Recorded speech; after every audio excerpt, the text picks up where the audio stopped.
मी तुम्हाला सांगू इच्छितो की स्थानिक लेखा परीक्षकांनी तत्कालीन नगराध्यक्ष शिवसेना उबाटा गटाचे मकरंदराजे निंबाळकर, त्यांची सगळी नगर परिषद, त्यांचे पालक असलेले आमदार कैलास पाटील आणि महापालक असलेले खासदार ओमप्रकाश राजे निंबाळकर यांच्या नेतृत्वाखाली ही नगर परिषदची कामकाज चालत होतं.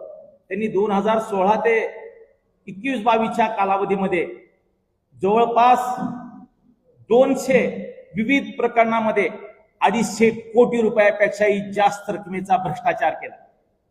मी स्पष्ट आपल्या समोर नमूद करतो की हे मी काही म्हणत नाही, भारतीय जनता पार्टी म्हणत नाही, स्थानिक लोका परिषदाचा अहवाल आहे तो आम्ही तुम्हाला काही मुद्देही तुमच्या समोर देणार आहेत. त्यामध्ये लिहिलं होतं की 200 प्रकरणामध्ये 250 कोटी रुपयाचा भ्रष्टाचार मागील 5 वर्षाच्या कालावधीमध्ये शिवसेना उबाटा ठाकरे गटाकडे जेव्हा नगर परिषद होती त्यावेळी झाला. एक नमुना म्हणून जर पाहायचं म्हणलं तर एक 5-10 प्रकरण आपण या ठिकाणी तुमच्या समोर मी व्यक्त करणार आहे. शहरामध्ये सध्या जिथं जाईल तिथं स्वच्छतागृहाचा प्रश्न आहे. आम्ही रॅलीमध्ये जातो, प्रचंड अडचणी दिसत आहेत आणि तेव्हा स्वच्छतागृह अस्तित्वात नसलेल्या स्वच्छतागृहाच्या सफाईसाठी दरवर्षी 54 लाख रुपयाचा खर्च केलेला आहे. अस्तित्वातच स्वच्छतागृह किती आहेत हा प्रश्न आहे. त्याचसोबत हे जे अस्तित्वात नसलेले स्वच्छतागृह आहेत त्यांना पाणी पुरवठा करायसाठी 17 लाख रुपयाचा खर्च करून त्यामधनं भ्रष्टाचार केलेला दिसून येतो. दत्ताभाऊ, कोरोनाच्या काळात पत्रकार बांधवांना माहितीये, माणूस माणसाला ओळखत नव्हता. त्यावेळेस फक्त जीव महत्वाचा होता. त्यावेळेस करोडो रुपये असणाऱ्या माणसाला सुद्धा कवडी मोल आणि किड्या मकोड्यासारखं जीवन जगावं लागलं.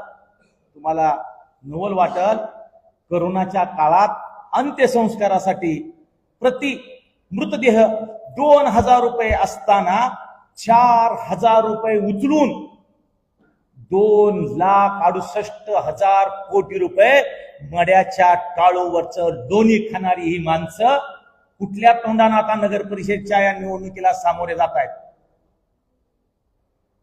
2,68,000 कोटी रुपयाचा मलिदा, पण कसल्या प्रकरणात? कोरोनाच्या मृतदेहाच्या मड्यावरचं लोणी 2,68,000.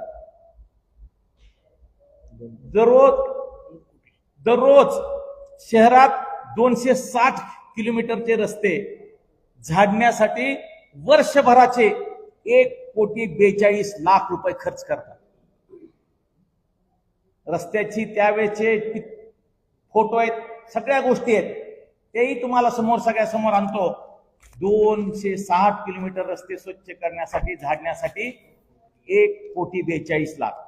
दररोज 210 किलोमीटर नाली सफाई करण्यासाठी वर्षभराचे 1,46,00,000 रुपये खर्च. नाल्यामध्ये 210 किलोमीटरच्या नाल्यामध्ये स्वच्छता करून 1,46,00,000 रुपये खर्चूनही पोट भरलं नाही. त्या नाल्यामधून 12,000 टन गाळ काढला आणि त्यावर 54 लाख रुपये खर्च. धाराशिव शहरात 2019 ते 21-22 या कालावधीमध्ये 3,50,00,000 रुपयाचं वृक्षारोपण. दत्ताभाऊ, मला येताना गाडीत परेशानी झाली. झाडं इतकी होती, रस्त्यावर सुद्धा झाडं होती. का तर 3,50,00,000 रुपयाचं वृक्षारोपण आम्ही तत्कालीन नगराध्यक्ष आमदार खासदाराच्या शुभ हस्ते केले. वर्षभरात शहरात 25 लाख रुपयाची जंतुनाशकाची फवारणी. कुठं फवारणी केली, कसल्या गवतावर केली, कसल्या डासावर केली माहीत नाही.